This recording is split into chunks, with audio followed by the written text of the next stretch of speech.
নমস্কার বন্ধুরা, আজকে নিয়ে এসেছি বাঁধাকপি মাছের মাথা দিয়ে। এই ভিডিওটা আপনারা পুরোটাই দেখলেই বুঝতে পারবেন আমি কিভাবে তৈরি করেছি এই বাঁধাকপি মাছের মাথা দিয়ে। যা যা উপকরণ লাগবে আমি সব রেডি করে রেখেছি। দেখতেই পাচ্ছেন আমার উপকরণগুলো সব রেডি আছে। এখানে আমি নিয়েছি একটা কাতলা মাছের মাথা, ধুয়ে ভালো করে লবণ হলুদ মাখিয়ে নিয়েছি বাঁধাকপি লবণ হলুদ দিয়ে সেদ্ধ করে জলটা আমি ঝরিয়ে নিয়েছি, ভালো করে নিগড়ে নিয়েছি। এখানে আলু নিয়েছি কিছুটা পরিমাণে ডুমো করে কেটে। এখানে নিয়েছি একটা টমেটো, 3টে কাঁচা লঙ্কা আর একটা ছোট পেঁয়াজ কুচি। পরিমাণ মতো দেব লবণ। এখানে নিয়েছি রিফাইন তেল আর আদা রসুনের পেস্ট করে নিয়েছি। লঙ্কার গুঁড়ো নিয়েছি, এখানে নিয়েছি জিরের গুঁড়ো, এখানে নিয়েছি ধনের গুঁড়ো আর হলুদ নিয়েছি। এখানে শাহি গরম মশলা 1 চামচের মতো নিয়েছি। স্বাদ অনুযায়ী দেবো চিনি। প্রথমে আমি গ্যাসের ওপর কড়াইটা বসিয়ে দিয়েছিলাম। কড়াইটা আমার গরম হয়ে গেছে, আমি এর মধ্যে কিছুটা পরিমাণে তেল দিয়ে দিচ্ছি। তেলটা আমার গরম হয়ে এসছে, আমি এর মধ্যে আলুটা ভেজে নেব। আলুটা আমি দিয়ে দিচ্ছি তেলের মধ্যে। এর মধ্যে সামান্য পরিমাণে লবণ আর সামান্য পরিমাণে হলুদ দিচ্ছি। দিয়ে 3 থেকে 4 মিনিটের জন্য আমি আলুটাকে ভেজে নিচ্ছি একটু লাল করে। আলুটা আমার ভাজা হয়ে গেছে, দেখতেই পাচ্ছেন লাল হয়ে গেছে। আমি আলুটা তেল ছড়িয়ে তুলে নিচ্ছি।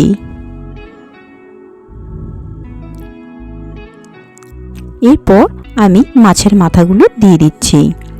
মাছের মাথাগুলো এক এক করে আমি দিয়ে দেবো। আর মাছের মাথাগুলো বেশ লাল করে একটু ভেজে নেব। একটু ঢাকনা দিয়ে দিচ্ছি, নাহলে মাছের মাথাগুলো খুব ফুটতে থাকে। আমি 2 থেকে 3 মিনিট পর ঢাকনাটা তুলে নিয়েছিলাম। দেখুন মাছের মাথাটা আমি এক সাইড হয়ে গেছে, আমি উল্টে দিচ্ছি। এইভাবে মাছের মাথাটাকে ভালো লাল করে ভেজে নেব। দেখুন আমার ভাজা হয়ে গেছে, আমি মাছটাকে তুলে নিচ্ছি। একটু লাল করে ভাজলে আর আষ্টে গন্ধটা দেবে না। এরপর আমি কিছুটা পরিমাণে তেল দিয়ে দিচ্ছি। পেঁয়াজটা দিয়ে দিচ্ছি। একটা ছোট পেঁয়াজ নিয়েছিলাম কুচিয়ে, সেটা দিয়ে দিলাম। এরপর খুন্তি দিয়ে ভালো করে 1 মিনিটের মতো নেড়ে চেড়ে নিয়েছি। এরপর আমি 2 চামচের মতো আদা রসুনের পেস্টটা দিয়ে দিচ্ছি।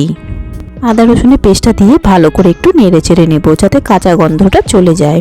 এরপরে দেব হলুদ, 1/2 চামচের মতো হলুদ দিচ্ছি। বাঁধাকপিটা আমি হলুদ দিয়ে সেদ্ধ করে নিয়েছিলাম। এরপর 1 চামচ আমি লঙ্কার গুঁড়ো দিচ্ছি। আর এখানে দেব আমি জিরের গুঁড়ো 1/2 চামচের একটু বেশি।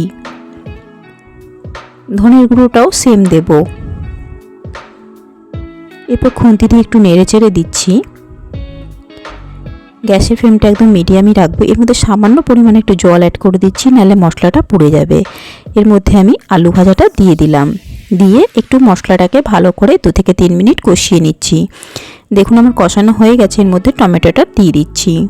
টমেটোটা দিয়ে আমি একটু নেড়ে চেড়ে নেব। এরপরে কাঁচা লঙ্কা 3টে মাঝখান থেকে চিড়ে আমি দিয়ে দিলাম। দিয়ে খুন্তি দিয়ে ভালো করে একটু নেড়ে চেড়ে নিচ্ছি। এর মধ্যে আমি মাছের মাথাটা দিয়ে মশলাটাকে আরও 3 থেকে 4 মিনিট কষিয়ে নেব। মাছের মাথাটাকে পারলে আপনারা একটু ভেঙেও দিতে পারেন। এর মধ্যে আমি বাঁধাকপিটা দিয়ে দিচ্ছি। বাঁধাকপিটা দিয়ে ভালো করে নেড়ে চেড়ে দেব। দেখুন খুন্তির সাহায্যে ভালো করে আমি বাঁধাকপিটাকে নেড়ে চেড়ে দিচ্ছি। এর মধ্যে অ্যাড করছি চিনি। আপনারা স্বাদ অনুযায়ী যেরকম মিষ্টি খান সেই অনুপাতে চিনিটা দেবেন। আমি এটা ঢাকনা দিয়ে ঢেকে দিচ্ছি 10 মিনিটের জন্য। 10 মিনিট পর আমি ঢাকনা তুলে নিচ্ছি। দেখুন এর মধ্যে আমি শাহি গরম মশলাটা 1 চামচ দিয়ে দিচ্ছি। দিয়ে খুন্তি দিয়ে ভালো করে নেড়ে চেড়ে দিচ্ছি। গ্যাসের ফ্লেমটা একদম লো রাখবো। দেখুন ভালো করে নেড়ে চেড়ে দিচ্ছি।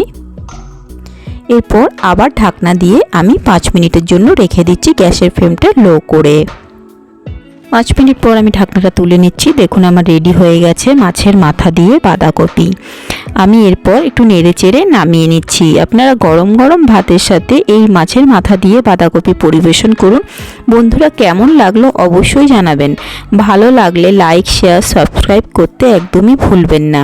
পুরো অনুষ্ঠান বাড়ির মতনই এই বাঁধাকপির তরকারি খেতে পারবেন আপনারা বাড়িতে বানিয়ে। ছোটো থেকে বড় সবারই ভালো লাগবে এই রেসিপিটি।